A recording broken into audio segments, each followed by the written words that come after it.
Why do I say in the book that eating more protein is the worst advice ever? Protein's important. We need protein. It turns out that protein's so important, it's in just about everything we eat. However, when you say eat more protein, the problem is you're getting away from the whole food. You're starting to isolate a certain part of the food.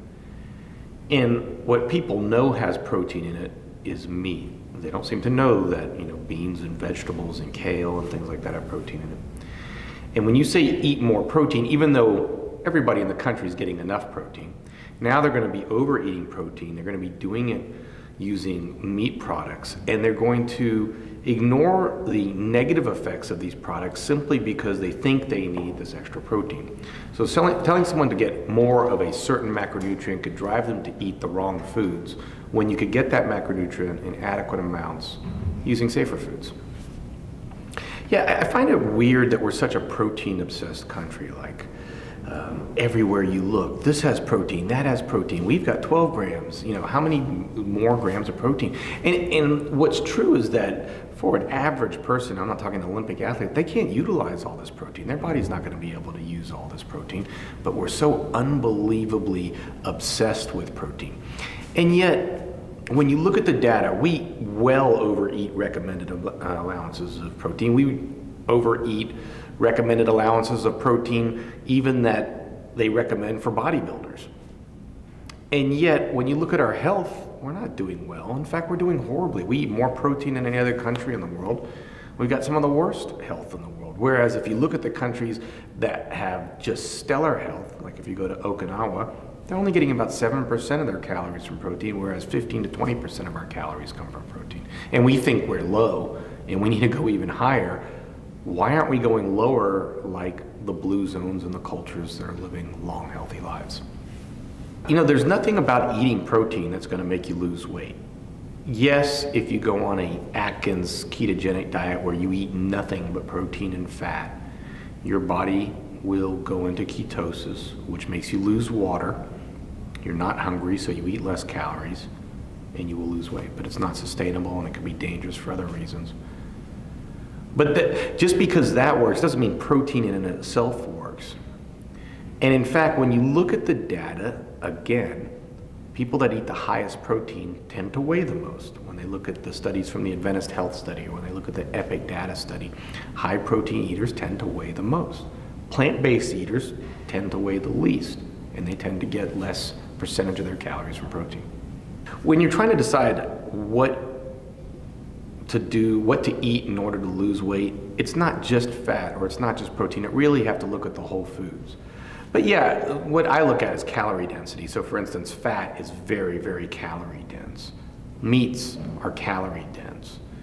Vegetables, fruits, beans, not calorie dense at all. And so that's where I try to point my patient, because they could eat a lot of it, they could get full on it, but they don't get a lot of calories. You eat a lot of oil, and you're going to get fat because it's extra calories. And I see this, it's one thing for a blogger to talk about this stuff. It's another thing for someone who sits and does dietary management with the patients time and time again. And when I look over their diet logs and I look at what their weight's doing, and I say, are you using oil? Oh yeah, I use oil on everything. And then I get them to stop oil, you see an immediate effect. You see an immediate drop in their weight.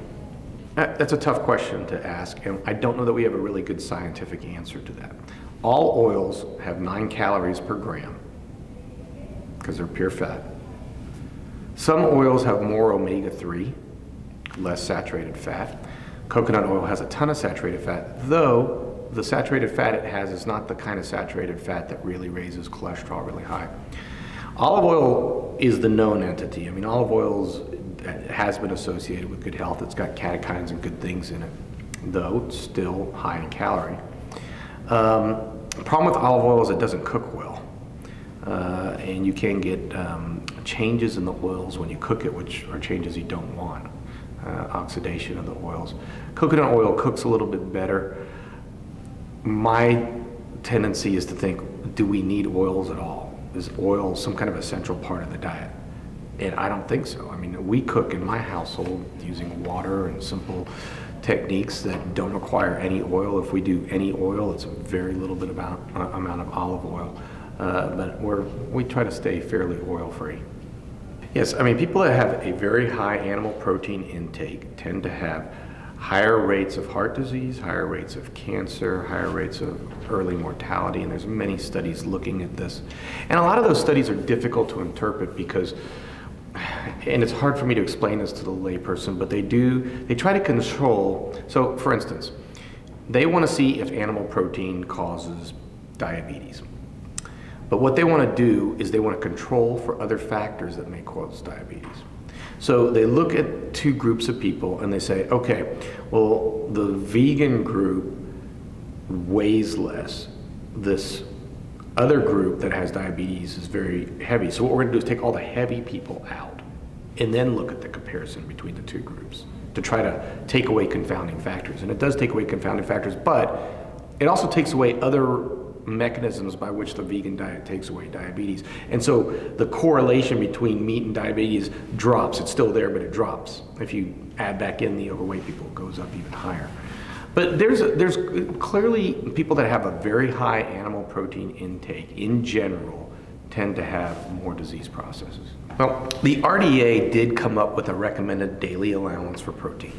And they did that based on many different studies. There's been a few groups that said that's too low. It's higher than what the World Health Organization recommends, lower than what MIT recommends based on their studies. But when you look at what we actually eat, we're eating more than all of those recommendations anyway. And so how much do we really need to eat? It's probably a lot lower than we think. But really, I tell patients, I don't want to know how much protein you eat. I don't want you to count protein. I don't want you to think about protein. I want you eating whole foods from a variety of plants, legumes, nuts, seeds, vegetables, dark greens. That's what I want you eating. I don't want you focusing on protein. At the end of the day, I don't want you to think, how many grams of protein did I get? I want you to think, how many servings of fruit did I get? How many servings of vegetables did I get? And if you're eating enough fruits and vegetables and beans, you're going to be getting enough protein. When I talk with my patients, I don't tell them they have to be vegan or vegetarian.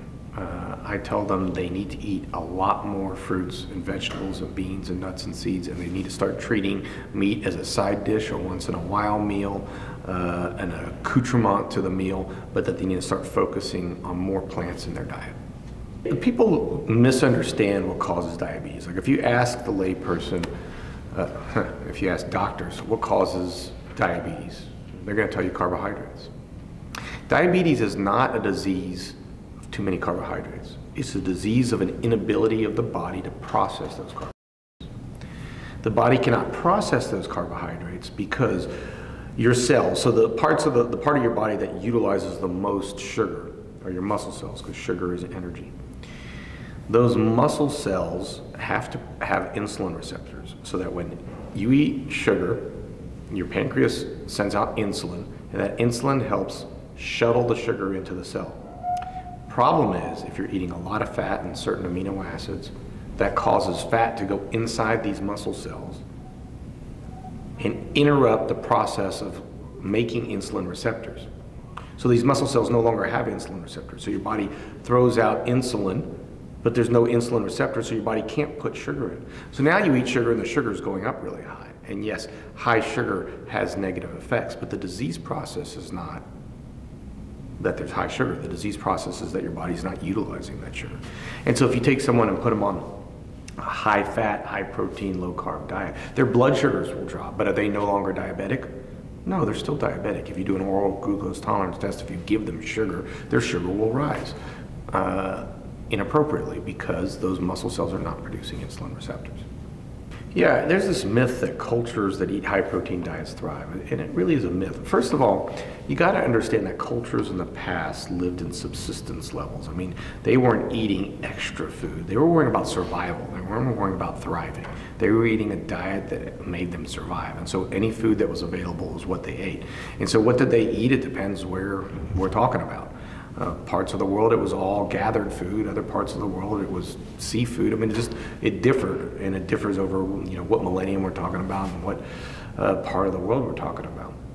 But when they've studied these different archaeologic places, what they found is that there's been a definite dependence upon the gathering and upon eating plants, and that was a large amount of what allowed for sustainability and for thriving in these environments. And in fact, there tends to be this thought, for whatever reason, that meat is what allowed us to grow our brains. But the actual scientists that study this don't agree. And actually, Nathaniel Dominy from Harvard has said that the brain's ability to expand was actually because of bulbs and tubers, basically onions and potatoes. That's what allowed us to get the excess calories to allow our brains to develop.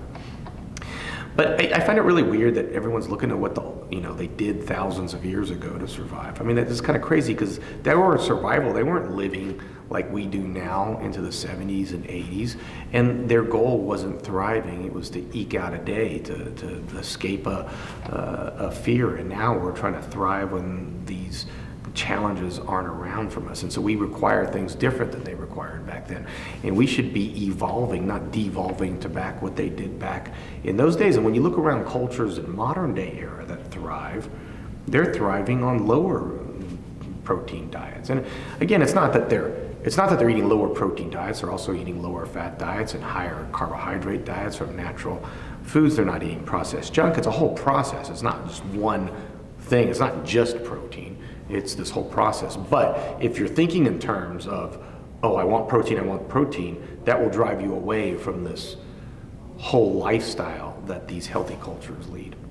When a patient comes to see me and I ask them what they've eaten, and they'll tell me, well, for breakfast I had protein. And I was like, what does that mean? Because they think protein's very simple. Protein is eggs or meat. And so that should explain it all. Because I say, oh, you ate protein, you had some oatmeal for breakfast? They're like, no. I said, I ate protein. Well, there's protein in oatmeal.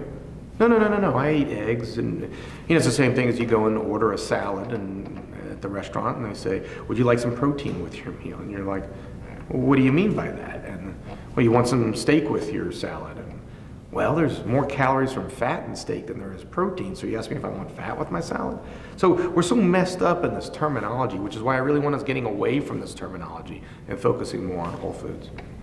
You're never going to see a media response to tell people to eat more beans until there's a bean lobby telling the government that they want bean commercials. I mean, some of our tax dollars go to fund advertising for meat and dairy.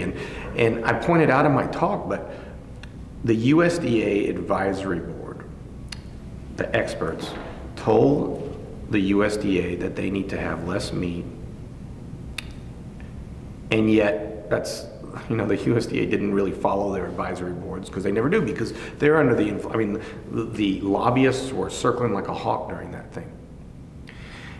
But even though the lobbyists are circulating, the USDA has a fairly balanced diet. They say eat mainly fruits, vegetables, and grains, eat some protein. They've stopped calling it meat. They've said protein, and if you look at it, it says choose plant-based sources as well.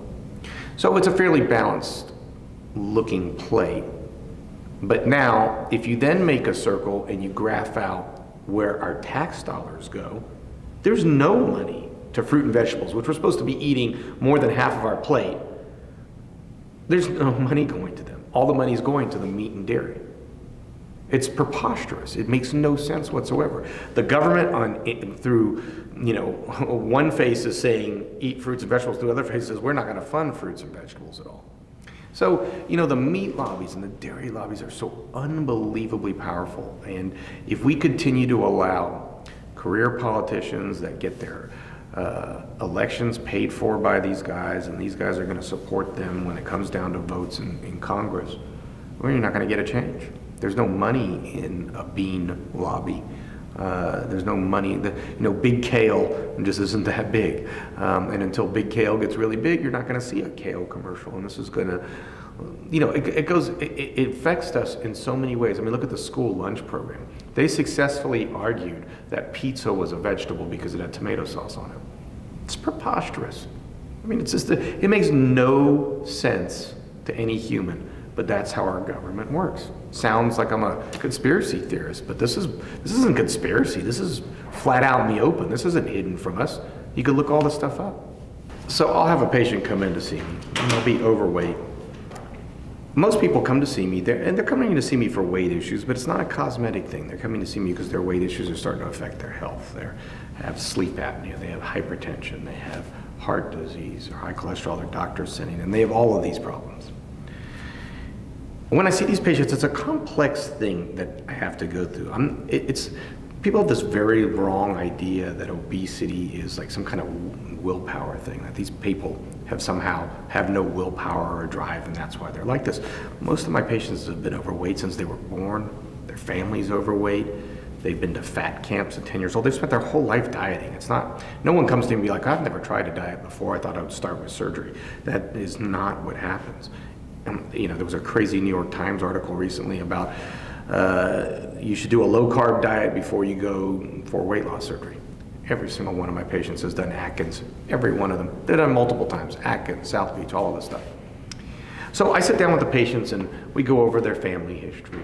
We go over their personal history with weight. What diets have they done? What worked? What didn't? Why do they think they're gaining weight? I look at their food log. I try to get a sense, do they understand what good eating is, what healthy eating is? Because a lot of people say, well, I try to eat healthy. Well, what does that mean to you? Because a lot of people are like, I try to eat healthy. I eat Subway sandwiches. Well, that's not healthy. Subway's carcinogens deluxe. Or they tell me I eat chicken. I'm saying, okay, a study in Europe showed that chicken's associated with weight gain. So I'll go through all those kind of things with them, and we go over the options. But the thing I try to stress with my patients over and over again is that whether we decide to do surgery, and some people need surgery. Some people, it's very hard for them to make the lifestyle changes. They're extremely overweight. It's hard to move. It's hard to breathe. Never mind tell them to go out and run. They've been eating a certain way. They're hungrier than the average person.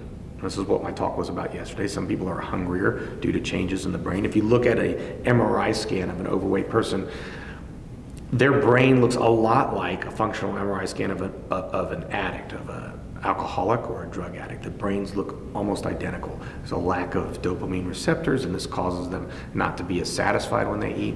And so the surgery could give them satisfaction, or I could use a medication to affect some of these chemicals in the brain. But whether I use that surgery or whether I use that medication, the most important thing, the central thing, is that the lifestyle changes. That's the key. So the surgery and the medicine are tools to allow you to change the lifestyle. But if you don't change the lifestyle, if you do what you always done, whether I do the surgery or whether I give you medicine, you're going to get what you always got. And so my whole process is to convince them that things have to change, that they have to eat more fruits and vegetables, that we have to work to get mobile, that they've got to change their whole lifestyle in order to be successful.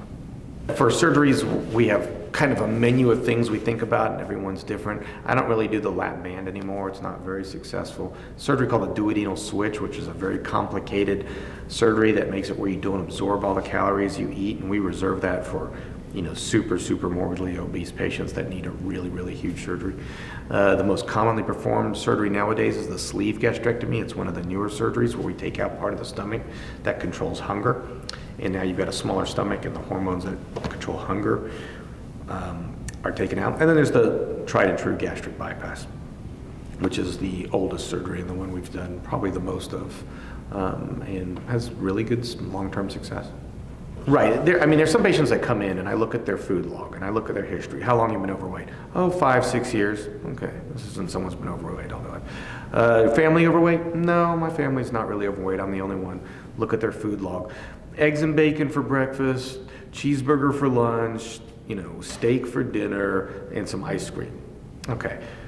Now here's someone I want to work on lifestyle first. This isn't someone that I want to go, diving into surgery, which is totally different than a 500-pound person comes in to see me. People don't understand. I could pay you $1 million until you get to 500 pounds, and you wouldn't be able to do it.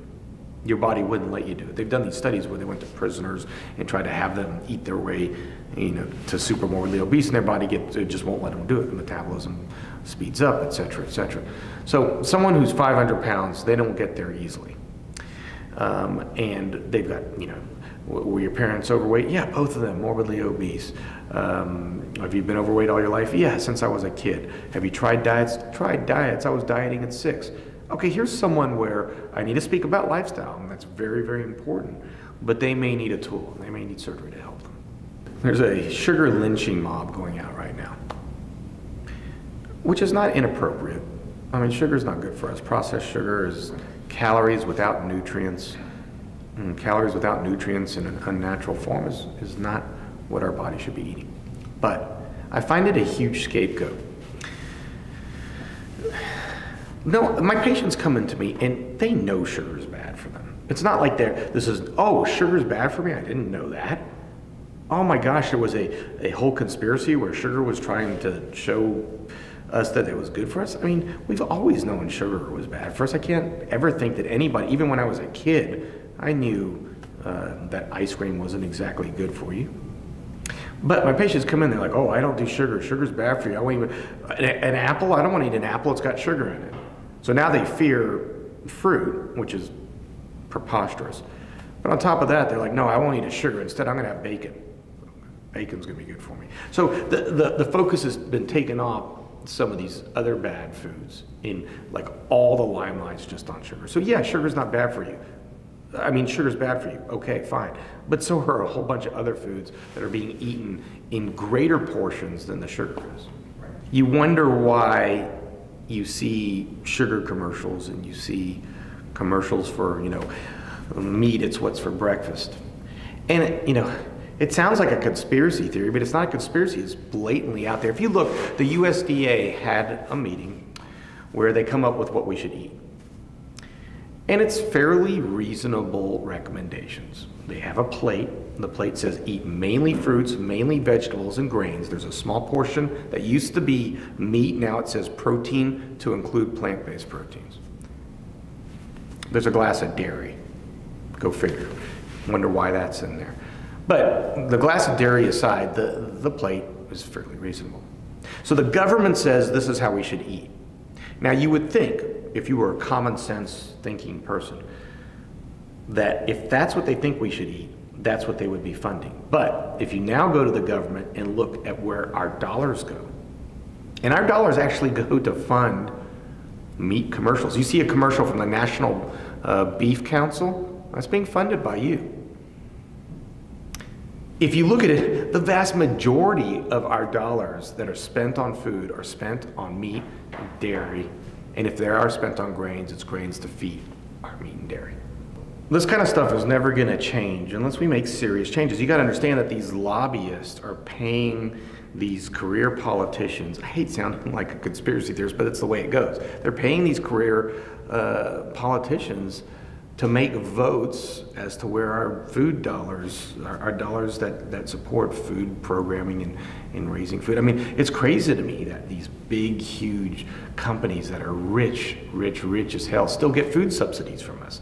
It's insane. And so it's going to be really hard. There's many ways we need to change the system, but one of them is going to have to be with the government, because if they continue to support these industries that make us sick, it's going to be really hard for us as individuals to change the system. If you're going to give subsidies, give it like your food recommendations are. I mean, the poor farmer out there trying to, eke a living out of raising broccoli ought to be getting the money, not ConAgra or Tyson. At one point, I really like to get out there because people don't seem to understand that obesity is definitely a disease. It's clearly a disease, and so people think there's certainly fat shaming out there, and there's this judging we do. We look at someone overweight. Why don't they just do what I do? Meanwhile, most everybody is sick. It's not just the overweight people that are sick. Certainly, their fat affects them more.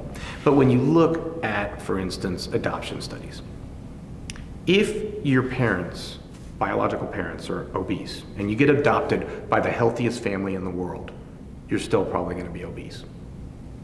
Or a study they did where they took adopted twins that were separated at birth and grew up in different families.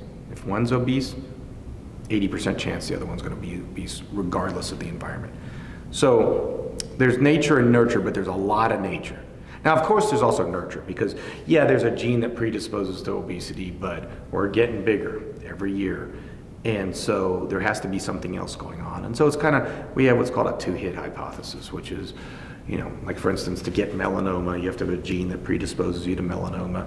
And then you have to go in the sun and it activates that gene. Well, here you have a gene that predisposes you to being hungry. I mean, we've done functional MRI studies. I find these functional MRI studies fascinating because they look at the brain and they'll show someone food, and a skinny person, their brain doesn't react that much to the food. An overweight person is like, oh my God, I want that food. Or if you look at their dopamine receptors, the overweight patient's dopamine receptors, their brain, the brain picture in general that you get looks exactly like an addict, like an alcoholic or a cocaine addict. And what's happening is they're not getting the satisfaction from the food that you or I get. They eat and they're still hungry, and they're constantly hungry. And they're not getting that satisfaction. There's other things that genes could go for: slower metabolism, different hormones, different effects to carbohydrates. There's a lot that goes into what determines whether someone's going to be overweight or not. Samoans definitely have a gene predisposing towards obesity, but they're also eating a really unhealthy diet now. There's a great study which was done in Hawaii, Honolulu study. And what they did is they took a group of overweight Hawaiians, because Hawaiians have a really bad problem with obesity. And they took these people eating pigs and all kinds of stuff. They love pork and things. And they put them back on a much more traditional Hawaiian diet that their ancestors ate. And it was filled with fruits, a lot of fruit, because it's a tropical environment. That's typically what they ate. These people lost weight like crazy. Their heart disease got better, and their diabetes got better. And so if you go towards, the Samoans nowadays, a lot of these small islands are eating the worst diets because they're eating food flown in. They're not eating their natural foods. There's different places around the world where there's little islands where they could study the cultures in each of these little islands, and you'll find that the island that's eating the more natural foods, coconuts and fruits, is healthy compared to the island that is more westernized and getting food flown in. Or there was even a great study where they looked at, there was an area in, I think it was in Thailand, I believe it was Thailand, where everyone was skinny. They were a rice-based diet, but some of the people worked on cruise ships that came through. So the ones that worked on a cruise ship would go on the cruise ship and eat American type foods, and they were overweight, whereas the people in their families remained thin. So it was an interesting example of how much the environment can affect your weight. But there's this idea, we call it the Thrifty Gene, but do we have an actual code for the Thrifty Gene? Not yet. The idea behind the Thrifty Gene is our genes are ancient. Food surplus is a very, very, very modern event. All right, 100 years ago, it was hard to get enough food. Never mind 1,000 years ago. You can imagine that there is definitely a benefit to being able to eat a lot when food's available. There's a harvest or there's a kill. If you can eat a lot and you could store it really well, you're more likely to survive the winter. And that's the idea behind a Thrifty Gene. You're thrifty with your calories, you hold on to them, you get them whenever you can get them. You're not obese because there's just not enough food to be obese. Now, you take that person and transport them in a time machine to now where there is no winter. There's a McDonald's on every corner. Grocery stores are 24/7. That person now has this gene that drives them towards eat, that drives them towards storing fat, and they've got ample food with which to do it. Our genes weren't made in a time where we had so much food available, and all we considered back in that time was survival. Now we're considering thriving, and it's hard to thrive when you're eating all the time. Your body's going to store things as fat because that's going to become your reserve. And the body does a really good job of storing fat. But people don't understand this either. If you radioactively label fat and you eat fat, it goes straight to fat. I mean, it goes through the system, gets processed, goes straight to fat. So you could follow it. In women, it tends to go to fat in the butt and the legs, and in men, it tends to go fat in the belly, and you could follow that radioactive label. Everybody says carbs make them fat. Now, sugar is calories. It will cause your blood sugar to rise, which causes your insulin to rise, which causes your blood sugar to drop, and as your blood sugar drops, you get hungrier, so it does drive hunger. But sugar, carbs, it's very hard for your body to turn carbs to fat. Carbs get stored as glycogen, or they get burned as energy. It's very, very rare for your body to do what's called de novo lipogenesis. Now, the more fat you get in your body, the more insulin resistant you get, the easier it is for your body to then take carbs and turn it to fat, because the carbs aren't going into the cells and being utilized. Your glycogen stores are full, so your body will convert it to fat. But either way, it's very hard for the body to turn carbs to fat. But carbs will your body will take fat and put it straight to fat really easily. Fat is a great storage tool for calories. Yeah, the body's assimilation of protein is fairly interesting. It only needs so much. Well, we put an analogy in the book where, you're building a house, you order bricks. You take the bricks and you put them up and build a house, but if they keep delivering bricks, you're gonna have a dirty front yard. And so this idea of needing more bricks than you need to build the house is ridiculous. You don't need that many bricks to build the house. And we have a pretty labile supply of amino acids too. Everyone's thinking that at every meal they need this huge protein load. But our body actually is constantly turning over cells. And as it turns over cells and it processes these turned over cells, it reprocesses those amino acids. So we have a constant labile supply of amino acids. We don't store protein and amino acids, but we're constantly breaking down cells and rebuilding cells and having a labile store. And so, while protein is important, we get it from all the different foods, and we don't need excess of it. Our body gets enough. Yeah, it's hard to say. Stress definitely affects our health. How much does stress affect obesity? It's hard to say. Chronic high cortisol levels, all hard to say. Interesting, though, that they did a really good study. They wanted to show that protein improved your metabolism. Eating a high protein, low carb diet improved your metabolism. And so they had a group of people, they had a low fat group, which in all these studies, they call it a low fat group, but they're never really low fat. And then they had a low carb group. And the low carb group had a minuscule improvement in their metabolism. It was not nearly as impressive as you would have thought, or as the authors were probably hoping for. But when you look at their data, one thing you see in the low carb group, they looked at their urinary cortisol, and the low carb group, their cortisol level was going up. They actually had a high urinary cortisol. And this has been seen in multiple different low carb type studies. C-reactive protein, another inflammatory mediator, went up. So, yes, they may have lost some weight.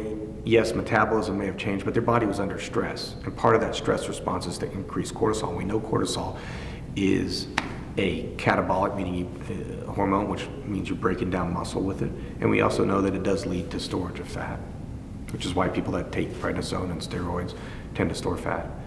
And so that may be one of the components of why we see low carb diets fail in the long term. Everyone's done a low carb diet, and yet every patient I see who's done a low carb diet has come back fatter than they were before they started the low carb diet. Yeah, they lost weight, but they always gained it back, and then some. I mean, the keto diet is higher fat, so they're not going as much on the protein, they're going on higher fat. The paleo diet's a little bit different. I will give nods a little bit to the paleo diet because they do have fruits and vegetables. They do talk about sourcing of their meat. Atkins said you could eat pork rinds. Paleo guys would never eat that stuff. It's processed foods.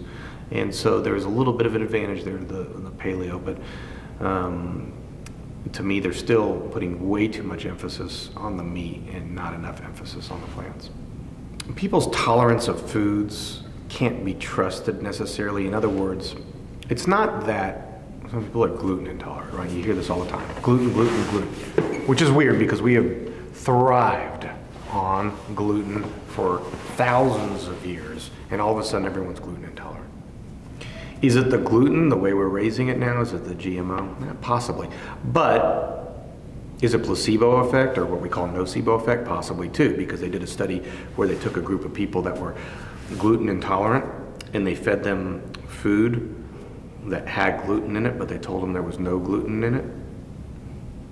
And they didn't have symptoms, but if they gave them gluten, if they gave them a diet high in gluten and told them there was no gluten in it, I'm sorry, let me start over. They took a group of people that were gluten intolerant, and they gave them either a diet without gluten in it or with gluten in it. Now, if you told them it was with gluten and they ate it, they said, oh my God, I've got totally intolerant, I can't eat this.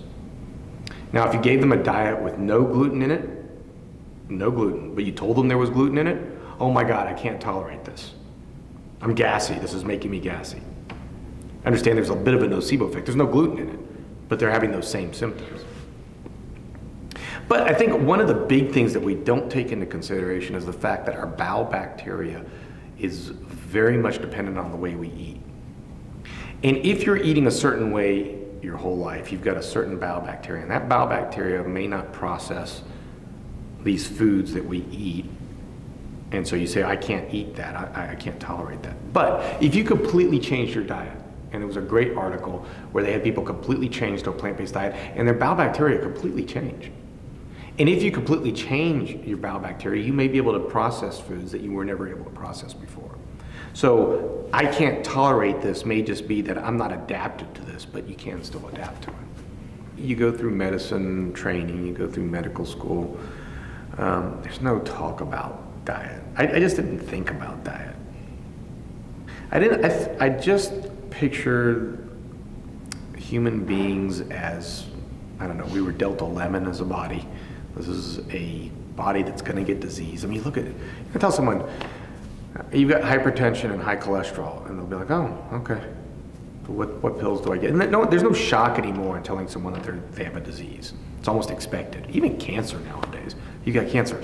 Ooh, bad luck, okay. But no, there's no thought process as to, are we supposed to, we just think that this is what happens to us, and that's what I thought going through medical school and going through training. But then I started looking at the way people eat, and everyone's eating the same, and they're getting the same diseases, and I started asking myself, do we have to get these diseases? I was shocked actually to find out that America is the most unhealthy country in the world. I don't know, for some reason I thought we had the greatest, look, we got everything. We're not starving. We're probably overeating, we're over-mineralized, over-nutrition. We've got great health care. And despite the fact that we don't have universal health care, we still spend a lot more per person on health care than these countries that have universal health care. I would imagine that we were the longest lived culture in the world. It turns out we have the shortest life expectancy of the civilized world, or one of the shortest. We have the highest rates of obesity, highest rates of diabetes, highest rates of heart disease, highest rates of certain cancers. That kind of shocked me. And I thought we were the healthiest country in the world. So when I found out I had high cholesterol, and I was hypertensive, and I had fatty liver, and irritable bowel disease and all that stuff, I stopped and said, you know, maybe we're looking at this wrong. Let me look around the world.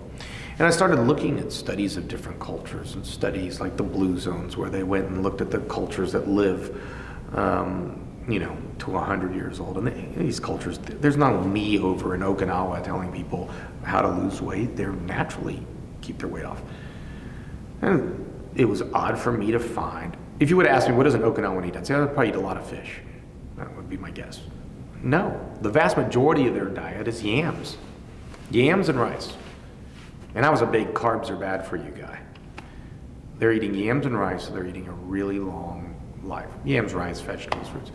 Sardinians, I would say, oh, they're probably eating goat meat and lamb and all that stuff. No, they're eating mainly grains, fruits and vegetables. I mean, the Mediterranean diet, you always hear about the Mediterranean diet. And I even saw Mayo, this goes to show you how little medical institutions know. I saw Mayo have a thing about, you want to eat a Mediterranean diet, and they had the Mediterranean diet listed. And they had chicken in there, like as the main portion of the meal. That was not how it was in the Mediterranean diet. The Mediterranean diet was based off the diet of Crete when they went there in the 1950s and 60s. And that's not what they were eating. They were eating a very high grain, very high vegetable, very high in legume diet. You look at the Nicoyan Peninsula of Costa Rica, where they have very long, healthy lives, beans and rice. If you look at a population like the Pima Indians are fascinating because the Pima Indians, before the turn of the 19th and 20th century, there wasn't a case of diabetes around. These were very healthy people. They were living on the Gila River, and they were eating squash, I think squash and rice and corn and things like that. We dammed their river, so they couldn't have their crops anymore. But we gave them meat subsidies and junk food, chips and crackers and all that kinds of stuff.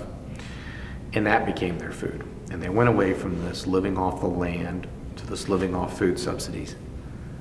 And they became extremely obese and now have the highest rate of diabetes of any culture in the world.